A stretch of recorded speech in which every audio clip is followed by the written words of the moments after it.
you black in this country, you feel like the government hasn't been there for you. You feel like, the system has failed you over and over. I don't even think it's a Democrat Republican thing. I just think people are tired of, the system. Like they're really sick and tired of being sick and tired. You don't do politics gonna do you. It's very dangerous, especially when we live in an era now where people literally wake up and wait for other people to tell them how to feel about something. I think that in the political climate that we're in, group thought can go one way or another. We can think towards a positive ideology, or we can think towards hate. And I feel like we've seen what hate can lead us towards. I don't look for any politician to save us, right? I feel like, there's enough of us who have the resources who should do what they're doing right here at places like Baldwin Co, like investing back into the communities that they came from. Charlamagne the guy, co-host of The Breakfast Club, and America's most influential radio host. Author of the book Get Honest or Die Lying. Hi, I'm Sharice Gibson. So the next in line won't have to suffer silently through mental health issues. How, as you were building this empire that you now have, you recognize the difference between a dead end and a step forward. All the time in life, things have to come to an end. Since the book, obviously, Get Honest or Die Lying, why small talk sucks is the reason why I'm going to jump right into this. Usually I do a little warm up, but I have to ask you, as I was reading this book, I wondered if there was a particular conversation that you had that brought you to write this book. What was the moment that made you say, enough is enough, we got to get past this? No, it wasn't a particular moment. Like my father used to always tell me since I was younger, like whenever you lie to me, like if I was talking to my dad would be like, yo, you're not lying to me, you're lying to yourself. And so that's a mindset that I always had. But I think that, in this era of social media where everybody wakes up every day, like we literally wake up ready to lie to people for no damn reason. Like 99% of people on social media are just lying. Like they're lying about what they got. They're lying about what they do. They be lying about who they with. And I think that we all follow suit sometimes. Like you wake up and you put on a mask and you just get ready to perform for the world. And so I had a revelation earlier this year. I was away on a spiritual retreat. And one of the things that came up for me was stop lying to yourself and stop volunteering those lies to other people. And so that's what I decided I wanted to share to the world in that book. I know that. I feel like it's very easy. It's easier to lie than tell the truth. Absolutely. And I think we've gotten so comfortable with the lies, even in believing other people's lies, and we know that they're telling us bullshit. Well, that's the problem. A lot of people don't know. Because, I'm the type of person, I literally say probably 10 times a day, why would they lie about that? You know how somebody will tell you a lie? You're like, why would you lie about that? Like grown people, I'm an adult. I have no reason to be lying to nobody about nothing. Like little kids lying. Why do they lie? They lie out of fear. So that just lets me know when you're a grown adult and you lying about something, you're scared. But what are you scared of? You're scared about what you're running from in that mirror. So I think all of us, man, you got to really wake up every day and challenge yourself to be the most authentic, honest version of yourself at all times. It's easy, to look in the mirror and see what's right with you. But can you look in the mirror and see what's wrong with you? Oh, how do you balance authenticity, though, with people considering or thinking that you're being rude or offensive? How do you find the counterbalance there? That is a great question. I think that honesty without empathy is brutality. So I just think that you have to really recognize where people may be at in their journey, and I'm not hurting your feelings about being honest, and it depends what I'm being honest about. Like my honesty comes from me being honest with myself. So I know if I'm being caring with myself, if I'm being gentle with myself, and I'm telling myself the truth, then I'll project that on to other people. I'm only going to treat you the way I would treat myself. Right. Speaking about honesty, there is freedom and vulnerability. I think that we can all agree. And your 3 publications, which, by the way, this is the 3rd book by this brother. If you guys haven't picked it up, yes, sir. Right, Privilege, Shook One, and of course, and now Get Honest. You have been very vulnerable in so many different ways. I have to ask you, layers were being peeled back in each book that you put out there. In this particular book, as I read through it, there was a lot of self-reflection that led to self-correction. Where are you in your journey now, and where do you think you still fall short? Life is a process. I think that we're always on a constant journey of healing. We're on a constant journey of correction. Like, I don't think that process ever stops if you're doing it right. Like, if you're doing this life thing right, it's a never ending journey and process of learning. So every day I'm open to learning. Like, when you ask me where I'm at, I'm I'm probably better than I was yesterday, but I still have the same mindset. I wake up every day open to learn something new. Like, I think a lot of times we set expectations for how we want things to be. And I think that's where the letdown comes in. And I think that's where the anxiety comes from. I think that's where the bouts of depression can come from, because we just think we're supposed to, be somewhere at a certain point. Like, even like you said, when you asked me that question, where am I at right now? I'm clearly where God wants me to be in this moment. And I think we have to learn to accept that and enjoy the present moment that we're in. All right. Well, something that you mentioned in the research that I did, you were talking about lying to your therapist, and I have a therapist, a new therapist now, and I switched therapists because my therapist previous to this one, I could not be honest with her, or not even that I was lying to her. I could not be fully truthful to her regarding the things that I had grown up with, the trauma that I had experienced. And, at this big age now, just why I react to relationships, men, whatever it is, And so can you speak to that? I asked a lot of people here before you got out here who was in therapy, and several people raised their hands. And I think that everyone admires the journey that you're taking us on and helping us to go on ourselves in regards to mental health. Yeah. I think that when I said I was lying to my therapist, other than I was lying, I just wasn't sharing everything, because there had been things that I hadn't even processed in myself yet, right? And like the spiritual retreat I went on earlier, like so much stuff came up for me that I never even had shared with anyone, right? Like I shared things, like the only person I ever shared it with, even in that moment, I'm talking about this year, was with my wife, right? Like, so all of those things that you suppress and you suppress and you suppress, and you even got to ask yourself sometimes, like, damn, did that really happen? Because you suppressed it so deep and it happened so long ago, and it's kind of like you're trying to forget it and you're running from it. So those were things that I didn't share with my therapist, just because I didn't feel comfortable sharing it with my therapist, because I didn't feel comfortable even sharing it with myself. Like, those are things that I was trying to forget. That's part of the whole, getting honest or die lying process. Because if you can't even be honest with yourself with, different traumas you've been through, how are you going to share that with somebody else, especially a complete stranger that you're paying to talk to? Right? I mean, but even in having those conversations, I found it easier to have a conversation with a stranger than it is with my own father. Not me. I'm even right now, I'm 46 years old, and like I still have I still turn back into that little boy when I'm talking to my dad. Really? You know what I'm saying? Like, I'm still that little 9-year-old, 10-year-old kid that's still afraid to have conversations with my pops. Right now, to this day. Right. So after you had that conversation, he saw the books. You wrote about the fact that he gave you a call. Or, how did you guys hash this out? Did this lead to apologies? Were you even looking for apology? No, I don't think I was looking for an apology, because once again, I had an expectation. And the reason I had an expectation is because I thought that there was a way he should have been moving, with my mom. Right. But the reality of the situation is he's just a man at the end of the day. And that's what I learned in 2018. Like, when I put out my second book, Shook on Anxiety Playing Tricks on Me, and I was talking about, my journey, in therapy, and my journey of healing. And I had a cousin who had completed suicide that same exact week. It was the week of Thanksgiving, and I was home. And my pops called me, and my pops was just like, yo, I just read your book. And he was talking about my cousin completing suicide. And he was like, I tried to kill myself, 30 plus years ago. And he was like, I was on 10 to 12 different medications, for my mental health. And I was going to therapy 2 and 3 times a week. And the state of South Carolina started giving him a check.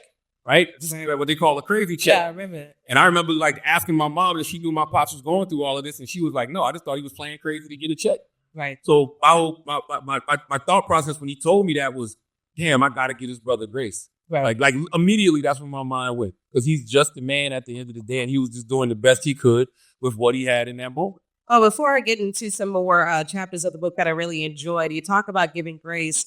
And like I said, there was a lot of self-correction here. You always go back to, first of all, the creation of Charlamagne the God, this character, where it came from, and all of your beginnings leading you up to where you are now. And there are some things that you would change. You've given yourself grace. So what are some of the biggest regrets back then? What is one of the biggest regrets, rather? I honestly, I don't think I have regrets. I think, you have self-reflection. And you think about things, and you think about where you've been and, where you are now.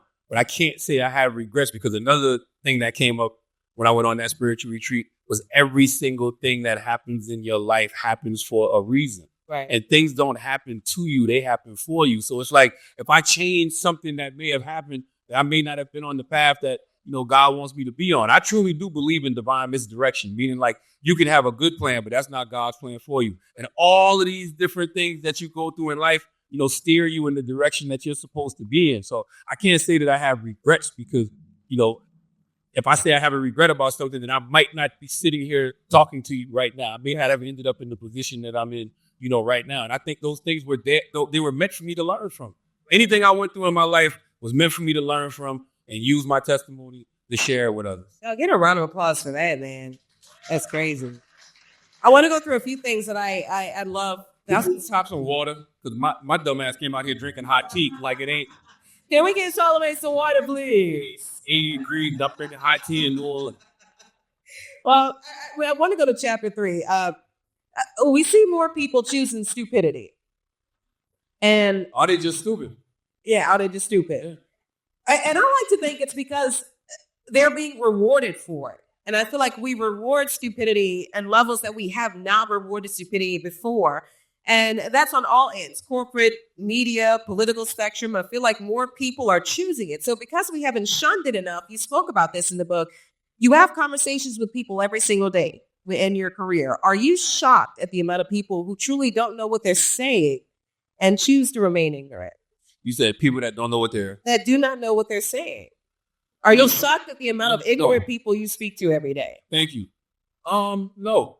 And the reason I'm not is because we have too many, there's so many platforms, right? Like the era that we're in right now allows people to be able to broadcast whatever it is that they're thinking in that moment. Right. And like, you have a lot of people out here that have very low emotional intelligence. You have people who don't have any filter, right? Like I always say, social media needs a "Are you sure?" button. like right when you post that video, right when you about to send that tweet, or right when you about to post that video, you ranting and raving, like it should just ask you, "Are you sure?" Because there's no thought process. Like remember we used to have a thing back in the day called the think piece, yeah, and there actually used to be actual thought put into the think piece. That doesn't happen anymore. Everything is just straight emotion. And so sometimes it's not even that people are stupid. You just didn't think it through. Like we used to get asked back in the day when you was young, what was you thinking? Like, you get in trouble at school and you have an adult, what was you thinking? Right. Use your head. They're not doing that no more. Like they're just going off emotion and they're not using their head. They're using their Instagram. But, like I said, we're rewarding it. So what is it? Who's the problem? Them or us? I even question, what do we mean when we say we're rewarding it? Me. Right? Like to me, likes and retweets and attention and views. That's what I mean. Yeah. That's not translating to no dollars. In some cases it might, but is it really? Like I said, a lot of people be lying and a lot of people be fronting. And we think that, people are living lives that they're not actually living. So it's just like people get online and they'll set themselves on fire, literally, in some cases, just for attention, just for that, quick little hit of clout that they get. But how is that benefiting you in the moment financially? How is that benefiting your future? Okay, are you actually paying bills with the stuff that you're doing? I would be very surprised if these people were really making the money that some people think that they're making. Hey, yeah, you'd be shocked. All right, you talk about the lack of accountability or the lack of an ability to draw our own conclusions. We've all heard of this term, right? Group thinking. It's become much more serious with the explosion of social media. Group thought. Every time Tyler Perry put a movie out, all of a sudden y'all hate it, and I don't understand why. I have no idea. Everybody. And but just you have a whole group of people who love it. That's believe in the rule of 10. The rule of 10 is 3 people going to like it, 3 people not going to like it, and 4 people don't even know what the hell going on. Right. Exactly.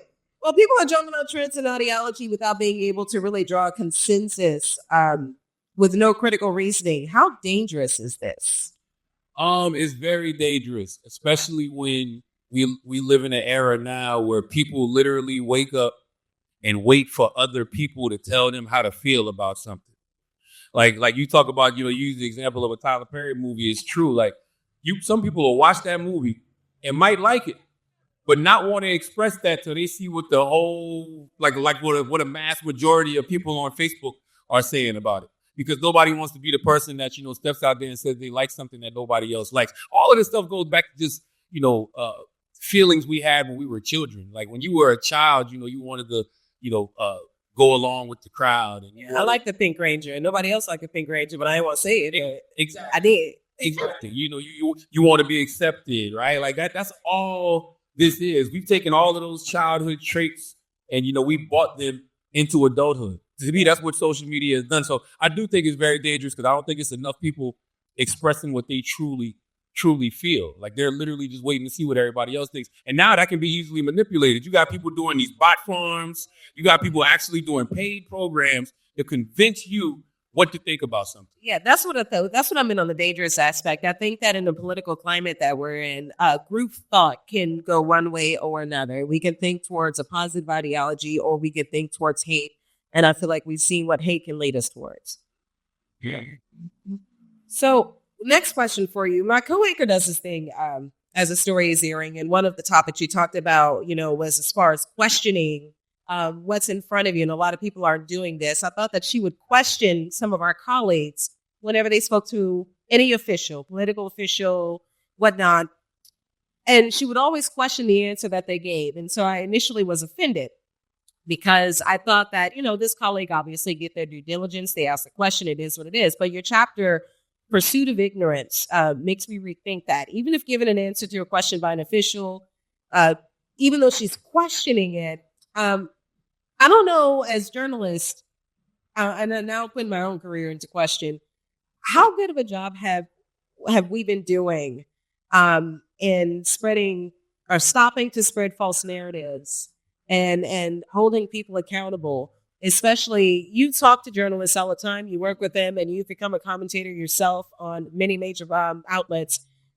How, now that you're in those spaces, where are we with that? What do you think your aspect is? I don't think people are doing a good enough job just simply because of what we choose to center as points of debate. Like there's so much real issues that people are dealing with every single day in this country, and they'll be on, CNN or MSNBC or Fox debating on whether or not somebody's black. Like, oh, is the vice president black or not? Or is she a DEI hire? It's like, how is that helping anybody? Like people are out here trying to keep food on the table and trying to keep a roof over their head, and y'all entertaining, issues like that. And it's like, when it comes to challenging elected officials, they do things on purpose. And you know this, Sharice. Like they'll be like, okay, you got 10 minutes. And so you'll ask a question, and whatever question you ask, they got a prepared answer that's probably 6 minutes. And so they'll just damn near filibuster the whole interview. Right. And so what I like to do is I'll ask them the question, I'll let them get their scripted answer off, and then ask them again. Right. Because now they're forced to be honest because they can't repeat the same thing that they just said. And I think that's what you have to do. Like you have to just constantly keep pressing, these elected officials to actually just speak straight to people. Right. Because, man, everybody out here understands straight talk. Everybody out here understands straight conversation. I've been said the language of politics is dead. I saw your comment about Kamala Harris saying she's going to pew people. Pew, pew, if they come in there. Who it is believes in the Second Amendment? If somebody break in your house tonight, what you going to do?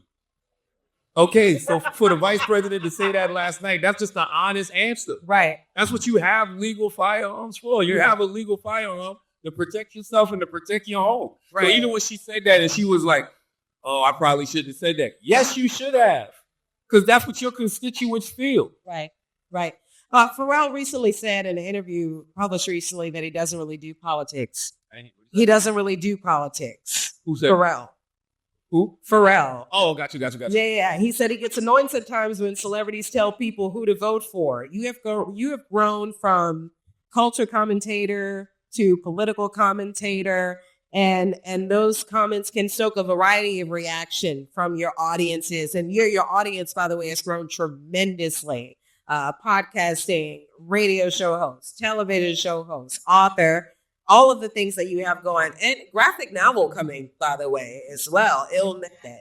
Oh, sorry, not Illmatic. Illuminati. I'm sorry, I said Illmatic. These comments can stoke a variety of reactions. Are you ever fearful that your comments on the political stratosphere could have an impact on all of these ventures that you're in? Or are you ever careful about how you approach? Because people hear you, they listen, and they're following along with you. And I'm sure that you could not have imagined that your voice could carry this much weight. I feel divinely protected every time Right. I wake up in the morning. When I wake up in the morning, I know I'm divinely protected.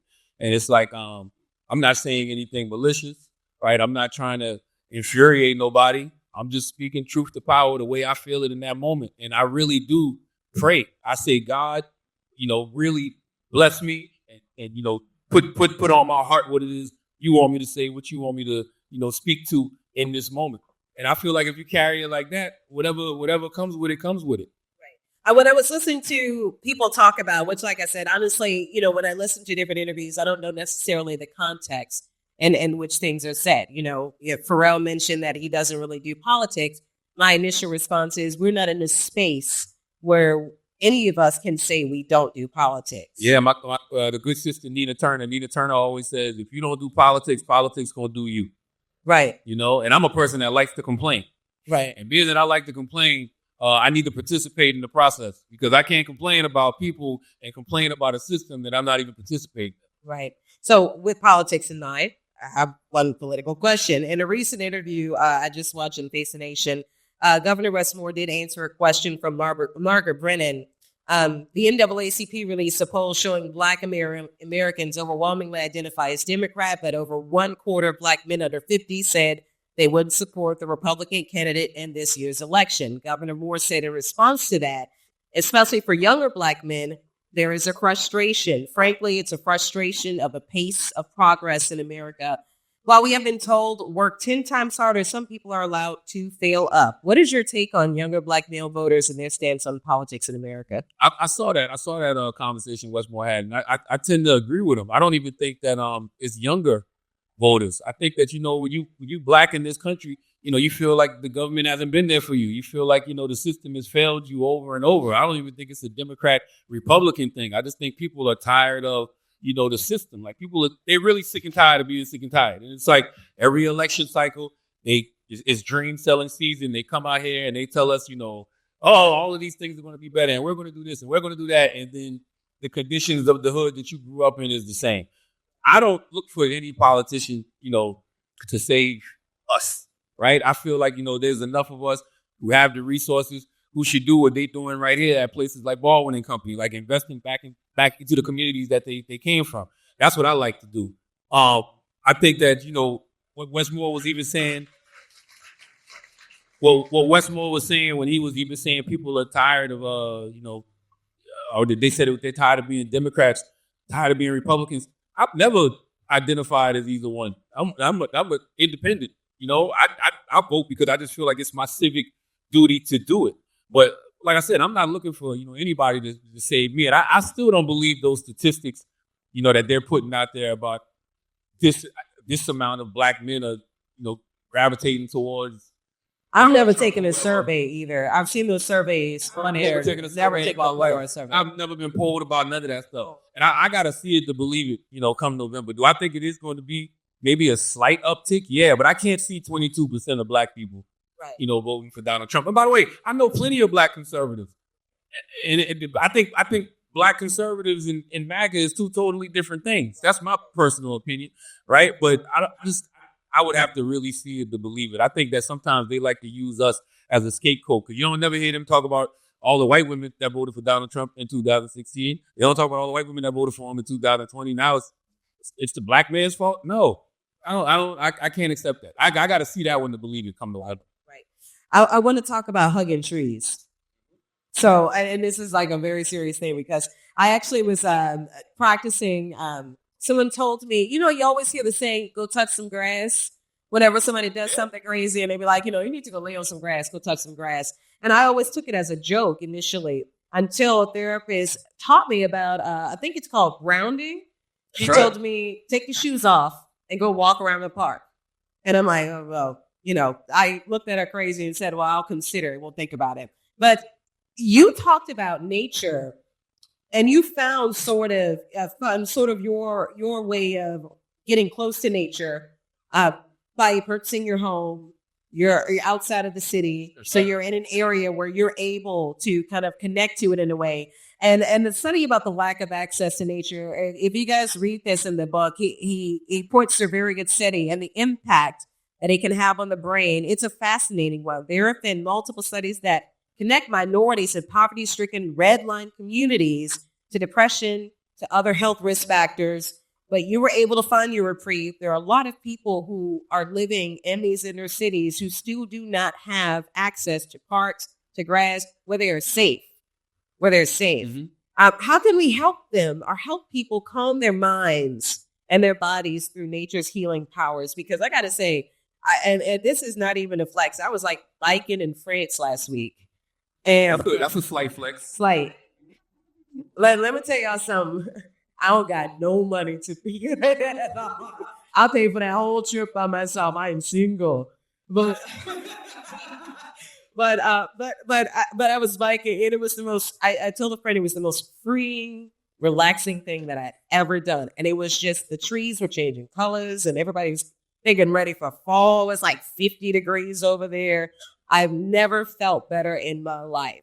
And to think about the fact that some people are living in city centers, even living in New York City, concrete jungle, and they don't have as much access as they need to nature's healing powers. Can you talk more about how that helped you and give us some things that you've done? Yeah, I'm from the country. I'm born in Moncks Corner, South Carolina. I was raised on a dirt road. Right. So, that's what we used to do. We used to run through the cornfields. We used to play in the woods. And so it's like you think about how happy, if you grew up in the country, you got to think about how happy and joyful and peaceful you were when you were a child experiencing all of that. So it's like when you're in your adult life, you got to go do the same thing. Go get back in touch with nature. If you live in a community where there's no park, there's no trees, those are the things that we should be investing in. Like those are the things we don't think about, right? Like those are the forget, if you want to, I know you want to be a party promoter, you want to throw your party, all that stuff is cool like that. But think about taking some of that money and saying, how much would it cost for us to build a park?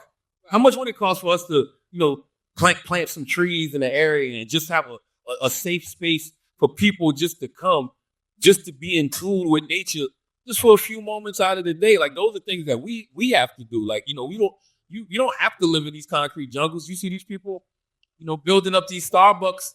That might have been a plot of land you could have bought and planted some grass and some trees. Right. But you got to think, that's where our mindset has to go. But I just love being in tune with nature just because of everything you just said. It just brings you a sense of peace. Like, sometimes when you're just stressed out, you're dealing with some anxiety and some depression. It's like, man, let me go outside and take a breath real quick. Let me go take a walk. Like, when the last time you just went to take a walk?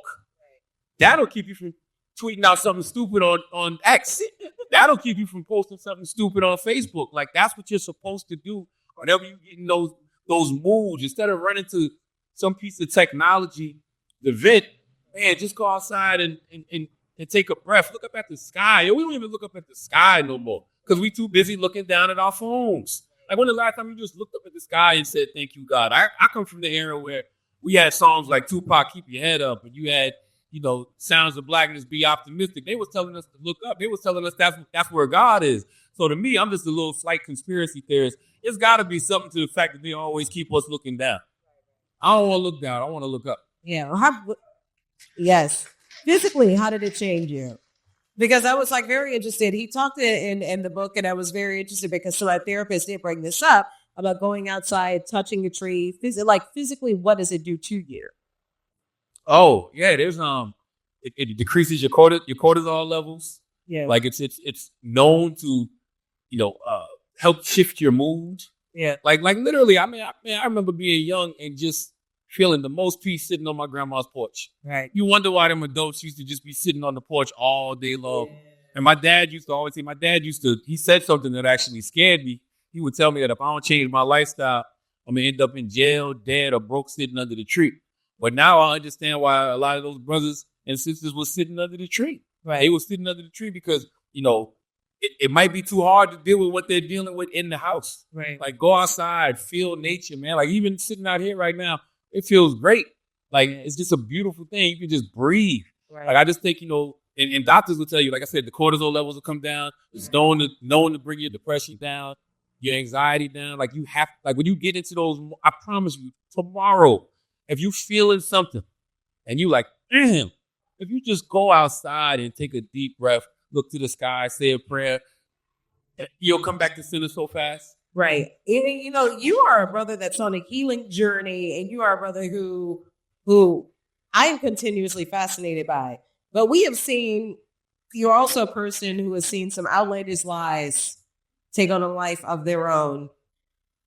But you're also someone who says, even though these lies take on a life of their own, for instance, I was watching the episode where you talked about Kendrick's new song that was released, and that Kendrick's new song that was just released, and then you said that he needs to go heal.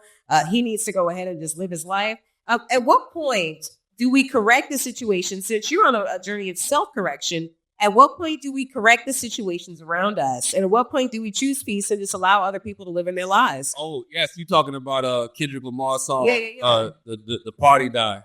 Party Die. What I was saying was, don't drive yourself crazy trying to change other people. At the end of the day, everybody in this room, the only thing, if you really want to change the world, you gotta look in the mirror and change yourself. Like, we have to be the change that we want to see in the world. Man, you will drive yourself crazy trying to change other folks. There's some people in here stressed out right now that they've been trying to change somebody for 20 plus years. That person is going to be who they be. And you got to accept that. And I can only show up and be the best version of myself. And hopefully, I'm leading by example. I'm showing improvement through actions and deeds. And I think, sometimes your actions will be the best teacher for somebody else. Like, you ever see somebody, man, like you knew that person 20 years ago. Like, you knew what they was on. Like, they might have been a robber, drug dealer, killer, but then you see them 20 years later and they a totally different person. You're going to want to know how that happens. So that's when you're going to go have that conversation with that person and ask them, what they did. And then they're going to tell you what they did. Hey, they might have started going to therapy. They might have joined the Nation of Islam. They might have became a devout Christian, whatever it is. They might have went back to school. Whatever it is, you're going to want to know what changed that individual. And that person sparked a change in somebody else just by changing themselves. So you can tell people. I think about the Bible, right? Most stories that you see in the Bible, God never told his prophets to convince people. He never told them, make them understand. All he said was tell them. He told Noah, he said, hey, all I want you to do is tell them what's about to happen. They're going to laugh at you. They're going to criticize you. They're going to mock you. You keep building. You keep telling them. When that rain come, what happened? No, it didn't look so crazy then. So it's just like, don't drive yourself crazy trying to convince people about what it is that they need to be doing. Plus, everybody, so you might just be farther along on your journey than other people are. So be patient. Let them know what's going to happen, what could potentially happen if they keep living the way that they're living, and do you be the change you want to see in the world. You probably have a lot of people on both ends of the spectrum, people who are laughing at that change, and you have people who are coming to you asking, how did you get here? And I'm sure that that's happening a lot. I don't think it's an exaggeration to say that a lot of the people, the babies, everyone, they don't always want to do the work. And I really love this chapter. I also don't think it's an exaggeration to say that they did the work or they're doing the work and the rules of the game changed or the rules didn't progress along with the times, the changing times. You spoke about a friend who worked for you, who had delusional expectations and talked himself out of an opportunity. For those unfamiliar with Charlamagne, by the way, he has an incredible story of work ethic and growth. Can you share some of that story and how, as you were building this empire that you now have, you recognize the difference between a dead end and a step forward? A dead end and a what? And a step forward. Yeah. I mean, listen, sometimes in life, no, not sometimes, all the time in life, things have to come to an end. Right. And where we drive ourselves crazy, going back to what I was just saying, is we keep, trying to knock down doors that have been closed and locked shut for a reason. Stop trying to tell your good plan to God. Like, your good plan is not God's plan for you. So you might have all of these plans for people in your life that have, been with you for a long time, but you get to a point where that person doesn't want to grow.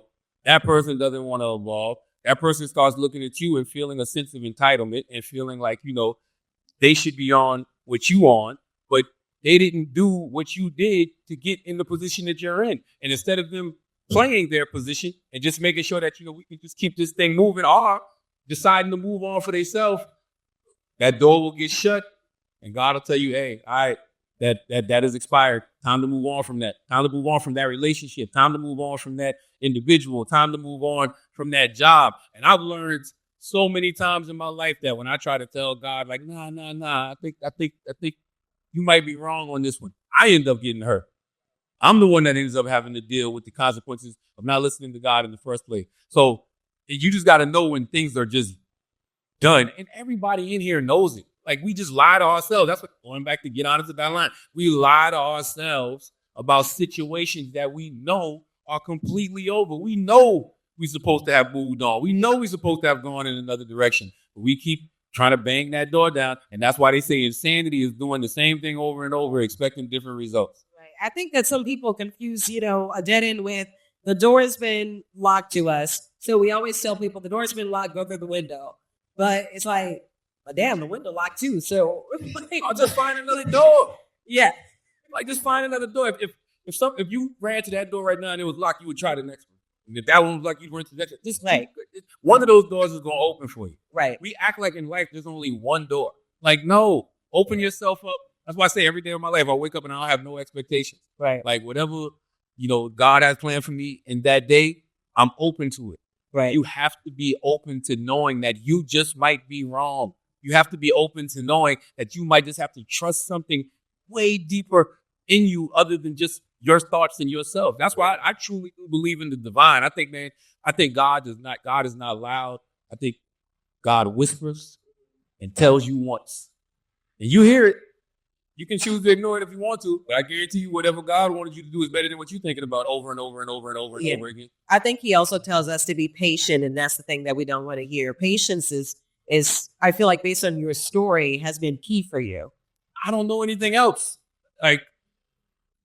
Time is not going to speed up no faster. An hour is going to be 60 minutes. There's nothing I can do to cut that hour in half. If somebody tells me I got to be here for an hour, it's going to be 60 minutes. So you just have to understand that process. You have to understand that patience just comes with it. And I've learned in life that are we really in New Orleans? Yeah. We in New Orleans for real. That happens a lot, yeah. But that's what you got to do. You just got to go with the flow. Like, it's part of the process. Like, I'm sitting there having a serious conversation. I heard that, and I'm like, I want to go out and have a serious. But that's just the world. Like, I don't believe in so-called good. I don't believe in so-called bad. I think everything is just one long process of life, and you just got to take what comes. Oh, well, let's talk about self-destruction. And he has a chapter in chapter 8. You discuss self-destruction. You read, and I quote, "In worlds where we still struggle to find and elevate positive Black role models, musicians and entertainers are the most accessible examples of success available for a whole lot of young people. And when those entertainers are capitalizing on the exploitation of trauma, often exaggerated, if not completely fictional, things can go wrong." You also go on to say that hip hop started as a way to transcend our trauma, and now the trauma has been turned into culture. That's right. And we are witnessing in every aspect of America how deeply rooted trauma really is killing us. It is killing us in droves. There's a larger conversation about how much responsibility lies on these role models and lies on the parent, despite the community around them. Where do you stand in that? You said on the parent? Yes. There's a conversation. A lot of people say, you raise your kids. It doesn't matter what people are putting out there, what artists are doing, what musicians are doing, what athletes are doing. You raise your child. So what they put out there should not have an impact on your child, when that is not always entirely true. No, that's not realistic. I mean, you can instill great things into your child. Like my grandmother was a Baptist. My mother was a Jehovah's Witness. My dad was a Jehovah's Witness till he got this fellowship. Then he started studying Islam. And I didn't have to do none of the stuff that I was doing, right? But, the streets and, surround your circumstances and your environment will have an impact and will have an influence on you. The problem I be having is when you make music, right?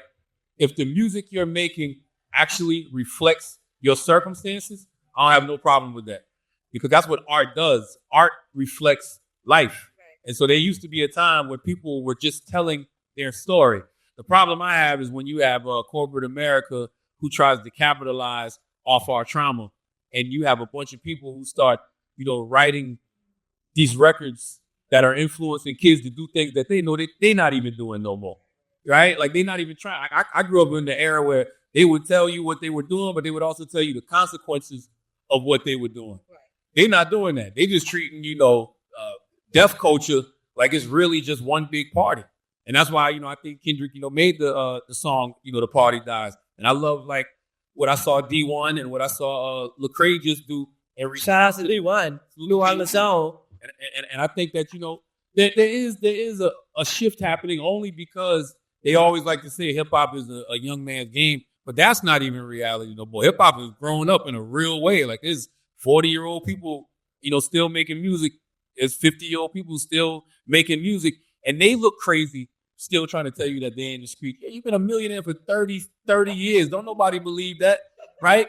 And so they're not even lying about that no more. And they're telling people that, y'all got to get up off of that. And I think I don't want to say it's a good thing that you see like all of these record labels getting shut down and things of that nature. But I think it's just going to force people to not have to make music that the label wants you to make, because a lot of these labels were actually telling artists, this is the kind of music you have to make in order to sell.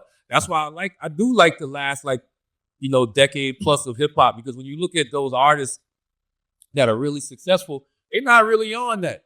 You can say what you want about the Drakes and the J. Coles and the Kendricks. They not on that shoot 'em up, bang, bang, kill 'em, sell. Drake trying to follow love. That's right? Yeah. So it's like those guys have been the biggest for the past, decade plus.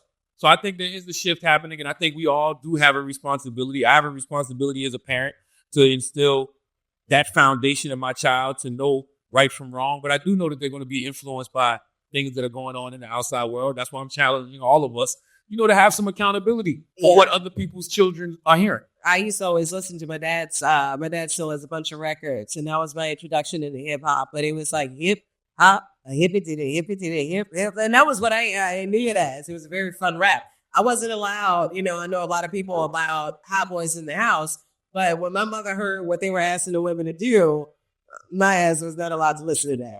By the time the Hot Boys came out, I was grown. They couldn't tell me nothing. But Snoop, my dad was not letting me listen to no Snoop Dogg, especially when Snoop, because see, we know a different Snoop now. Right. The Snoop we know, Snoop we know 92. Martha Stewart, grandfather, Olympics. Oh, come on. Man, God good, ain't he? Right. He was the person we knew in 92 was a totally different person. Right. And like when he had caught that murder case, I was a huge Snoop fan. My dad was not having that because he saw how that music was influencing me even back then. Right. And that's really interesting. There was some controversy on social media recently regarding Jay-Z. You just had Eve on the show, which I'm a huge Eve fan. The conversation, of course, with him congratulating her, of course, after she did the Gwen Stefani record, and then the conversation took a turn where he started to say don't get used to the success, right? He did great. Don't get used to it. And she didn't take it as anything negative at the time, but still, you talked about this in the book about demotivational speakers. Is this a classic example, or could we be all misinterpreting people? How can we tell the difference between the people who are there to motivate us and prepare us for the future and the people who are just trying to shut us down before we even get anything started? Yeah, that story that you told in her book is great. So I'm sure they selling it here. It's called Who's That Girl? But she tells a story about how before her first album, actually, Jay-Z gave her a call just to tell her yo, you dope, congratulations, but women rap isn't really selling right now. So, don't be upset. If your album doesn't go gold or go platinum, that's just the climate, but you're dope. You're dope. You put out a good body of work. So he was kind of just tempering her expectations. And she said she didn't take it as an insult. She took it as a challenge. She wanted to show him that she could sell records. So she wanted to go out there and do the work and do whatever it is she needed to do in order to sell records. And she did that. She ended up debuting at #1 and selling 200,000 copies the first week. So I don't think what Jay-Z did was wrong. I just think he was being realistic. And I think that's what you have to do with what some people would call or what I would even say is a demotivational speaker. The reason I word it that way is because I know that might take the motivation out of somebody, but I'm not trying to take the motivation out. I'm just trying to temper your expectations. And I want people to really just be focused on doing the work. You can't control the results. I can write this book and, feel like I wrote the best thing in the world. But once I put it out into the universe, people may not like it. It may not sell. I can't be upset about that. What I need to be happy about is that I know I did my best. I know that I did and wrote the best possible thing that I could write. I put out the message that I want to put out to people. And I think that when I'm having conversations with folks, that's what I try to tell them, right? Like, I'm not trying to, insult you or make you feel like you shouldn't be going down that path. I'm just challenging you to do the best work possible. And, not worry about what the results may be. Because I think that we're really in a result-driven world right now. Like, people, all we care about is the result. The result work. But that's not how this works. You still got to add up 1 + 1 to get to 2. Unless you Terrence Howard and then you get to someplace else. But 1 + 1 usually equals 2. Terrence Howard math is interesting, especially when he had the wig on. That was different. Absolutely. But it's like, that's all I'm trying to tell folks. Like, you can't escape the process. Temper your expectations. Don't worry about the results as much as worrying about doing good work. Right. I got you. Talking loud and ain't saying nothing with that in mind. You are, did you all know this? He's the CEO of iHeartRadio's Black Effect Podcast Network. Did we all know this? I have drifted away from podcasts. Okay. Only because I feel like they've some of them have been oversaturated, and we haven't found people who have found the formula in order to hold me as a listener or as a person who tells stories myself. How do you weed out these people in your podcast, which I saw some of the people that are on your network? How do you make sure that, I don't know how this process works, or do you choose people who do these podcasts, or do people present or pitch these ideas to you? And how do you make sure that they're not engaging in the small talk that you tell us to all avoid? Because a lot of the people that I've partnered with for the Black Effect Podcast Network are people that I already enjoy, and they're people that I see providing great experiences and information to folks, right? Like, y'all know the 85 South Show? Yeah. They make people laugh and they make people think. Y'all know Sarah Jake Roberts? Of course, like Sarah Jake Roberts, she makes people think. She inspires people. Like, they're already providing a service to folks. So those are the people that I like to partner with. And even with, the podcast that we help to build from the ground up, I ask myself, what service is this person providing? Like, to your point, you said you are off podcast because clearly you've listened to a bunch of podcasts and they provide you no service. They're not bringing you no type of entertainment value. They're not providing you no type of inspiration. They're not providing you no type of information that you can use in your daily life. I'm the same way. So if I'm listening to a person and they're not, doing anything for me, or the president of my network, Dolly, is not doing anything for her, if I see them not doing anything, for just people, you just on a podcast talking, I want to be in business with you. So for me, it's just about who's really being of service. But that's all we're here to do. We're all just here to be of service to each other through our various platforms in our various industries. So who's really being of service? That's who I choose to be. So for those entering that medium or who are talking about you, you talked about pitching to you and people who have walked up to you. And I'm sure that you probably have a lot of people that come and they have an idea, they have something they want to sell to you or a way they want to partner with you. How is it that you approach someone like Charlamagne without engaging in small talk? Because I was sitting across from him and I was like, I wanted to ask how his day was, but I started playing on my phone because I didn't know what to see. I was like, I ain't gonna say that.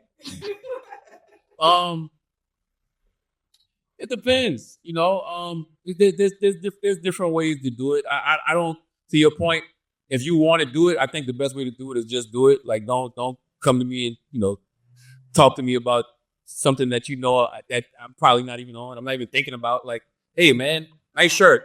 Hey, I got this podcast. If you got the podcast, just pitch the podcast. Like, just tell me what it is. I'd rather you just be straight to the point. Like, let's just get right to it. Like, and to me, that shows a level of confidence, and it shows a level of respect for your time and mine. right? Like, you're not trying to BS me. You're not trying to finesse me. Like, it's not a hustle. Like, you know what it is you want, and you know what it is you want to say to me. So just say it. Like, that happens a lot of times in corporate America. I'll be at, like, they'll have these meetings with these advertisers, right? And they'll be like, oh, Charlamagne, you at the table with this advertiser. I'll sit down and I'll be like, look, we don't got to talk about no business whatsoever. Like, we could just talk, have a conversation. And they love that, because usually they don't want to do that either. They rather just kick it. And somewhere in that conversation of kicking it, business may or may not come up. But either way, a relationship was developed. And 9 times out of 10, that's what it's really about. That advertiser might be like, yo, man, I like that guy. Let me advertise on this show. Is that how you got a lot of your deals? 100%. Right. I didn't go to college. Like, you know what I'm saying? I didn't go to college. I don't have no degrees. Like, my grandma always told me, manners will take you where money won't. Right? And so that's how I carry it. Like, I meet people, I shake their hand, I say what's up. If there's a great conversation to be had, there's a great conversation to be had. If you can't make me laugh, I don't want to be around you no way. Like, you got like we got to get some jokes off. I don't like people that take themselves too serious. And it's like all my relationships, all my business ventures have come through just that type of, network. Last question for you before. I think do we have like some audience questions? Yeah, we got some audience questions. This one was for my dad. Kendrick or Lil Wayne? As far as what? Super Bowl. Kendrick or Lil Wayne? And I'm asking you in New Orleans. I was a person that 2 years ago, when I saw them have, Dr. Dre and Snoop in LA, and then I saw where the next 2 Super Bowls were. It was Vegas, and it was I think it was Vegas. Or was Rihanna before Vegas? I think it was Vegas. No, I think it was Dre, Vegas, and then New Orleans. I just remember when I saw Vegas and New Orleans, I said, Usher should be Vegas because of the residency. And I thought it should be Lil Wayne, Drake, and friends. I thought Wayne could bring out Nicki. I thought he could bring out, Drake. I thought they could bring out Juvenile, be back there after all that stuff like that. But then it's like, when you look at 2024 right now, it was Kendrick. It was Kendrick's year. So if I'm making, it was a straight business decision. This is a straight business decision. I can't be mad at Kendrick Lamar doing the Super Bowl in February 2025. Y'all might shame me for this, but I was so excited when I found out that Kendrick was doing the Super Bowl. If you've been to a Kendrick show, just the talent there. I felt both. They happened on a Sunday, and I remember the post I put was, damn, I thought we was gonna get Lil Wayne, right. Drake and friends, but I can't be mad as Kendrick. Lil Wayne said in the past that he wasn't bringing nobody out though. He what? He said in the past that if he ever got the Super Bowl, that was his show. Nah. You gotta bring Juvenile out to do back that ass up if he was in the Come on, that's a Negro spiritual. I'm just saying. Come on, now. I'm just saying, he saw that he wanted to take. That was his moment. That was his show. He wanted his moment. And if he would have got the Super Bowl halftime show and he'd have did it in New Orleans and did bring Juvenile out to do back that ass up, he'd be doing a disservice to America. I get that. There is nothing I would have loved to see more than the look on white people's face when Juvenile came out there and did, girl, you look good when you back that ass up. Oh my God, at the Super Bowl? Come on. Sorry, gosh. Ladies and gentlemen, round of applause to Charlamagne, the God. Yes, it be. Round of applause.